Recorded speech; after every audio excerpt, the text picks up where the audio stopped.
घरेलू शेयर बाजार की सपाट शुरुआत सप्ताह के तीसरे दिन जो है सपाट रही है और निफ्टी को लेकर बात की जाए तो 23,700 पर खुला है निफ्टी। ये बड़ी खबर जो निकलकर सामने आई है।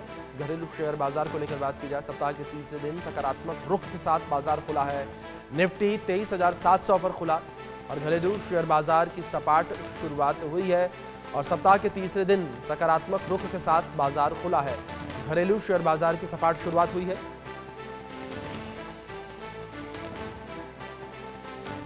इस बीच अर्थशास्त्री आकाश जिंदल जी हमारे साथ जुड़ गए, सीधे उनका रुख करेंगे। आकाश जी, बहुत स्वागत है आपका इंडिया न्यूज पर।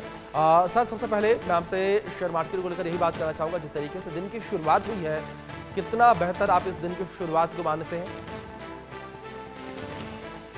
बहुत बढ़िया चल रही है। आपको एग्जांपल देता हूं, कल दिल्ली का बजट आया है, बहुत ही बेहतरीन बजट आया है। 1 लाख करोड़ की एलोकेशन है, बहुत मोटी अमाउंट कैपेक्स पे लग रही है, नई इंडस्ट्री पॉलिसी ला रहे हैं, इन्वेस्टमेंट फेयर्स कर रहे हैं। ग्लोबल इकोनॉमी पहले के मुकाबले सुधर रही है। रशिया यूक्रेन वॉर खात्मे की तरफ बढ़ रही है, ऐसे इंडिकेशन आ रहे हैं। अब सब सांस रोक के वेट कर रहे हैं 2 अप्रैल का कि 2 अप्रैल को क्या होता है, ट्रंप क्या रुख तैयार करते हैं। तो वो सारी चीजें आगे डिसाइड करेंगी कि ग्लोबल इकोनॉमी कैसे चलती है। तो आज एक चीज बड़ी क्लियर है कि इंडिया की इकोनॉमी बहुत ही बढ़िया परफॉर्म कर रही है। पिछले 10 साल में 105% की ग्रोथ दी है हमने। 2023-24 की बात करें 9.2% के रिवाइज ग्रोथ फिगर्स आए हैं। उसके अलावा दिल्ली का बजट जैसे कल आया है, वो दिल्ली की जीडीपी, दिल्ली की पर कैपिटा इनकम बढ़ाने वाला बजट है। साथ ही साथ क्लियरली दिख रहा है कि हिंदुस्तान जिस तरीके से इनकम टैक्स कलेक्शन हुई है, जिस तरीके से जीएसटी कलेक्शन हुई है, इनकम टैक्स कलेक्शन की बात करें तो 16 मार्च में डेटा आया है, 16% के आसपास इनकम टैक्स के अंदर इंक्रीमेंट आई है। जीएसटी जनवरी का 1.96 लाख करोड़, बहुत ही बढ़िया फिगर है। लेकिन ग्लोबल इकोनॉमी में अभी भी मिले जुले संकेत नजर आ रहे हैं।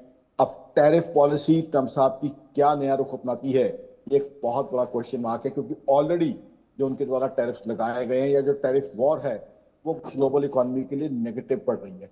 अब आने वाले वक्त में क्या और रेसिप्रोकल टैरिफ, रिटेलिएटरी टैरिफ या और टैरिफ लगेंगे या उस पर विराम लगेगा, ये बहुत बड़ा क्वेश्चन मार्क है। रशिया यूक्रेन वॉर क्लियरली दिख रहा है कि अब खात्मे की तरफ बढ़ रही है, लेकिन खात्मा कब होगा ये क्वेश्चन मार्क अभी भी है।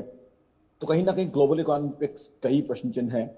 Tariff war, Israel issue, Russia Ukraine war, Houthi issue, कई सारे क्वेश्चन मार्क्स हैं जिनके जवाब मिलने बाकी हैं। फिर जो ग्लोबल टैरिफ वॉर है वो कहां तक स्लो डाउन को आगे बढ़ाएगी या स्लो डाउन को रिसेशन में कन्वर्ट कर देगी, ये शक भी अपनी जगह है। क्या यूएस इंटरेस्ट रेट तेजी से कम कर पाएगा, ये एक बहुत बड़ा इशू बना हुआ है। तो ये सारे डायलेमास हैं जिनका आंसर मिलना है, क्योंकि हो क्या रहा है, अब यूएस ने टैरिफ लगाए।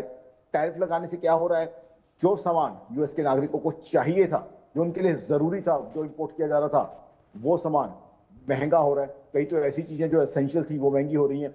उससे क्या हो रहा है, यूएस में इन्फ्लेशन बढ़ रही है।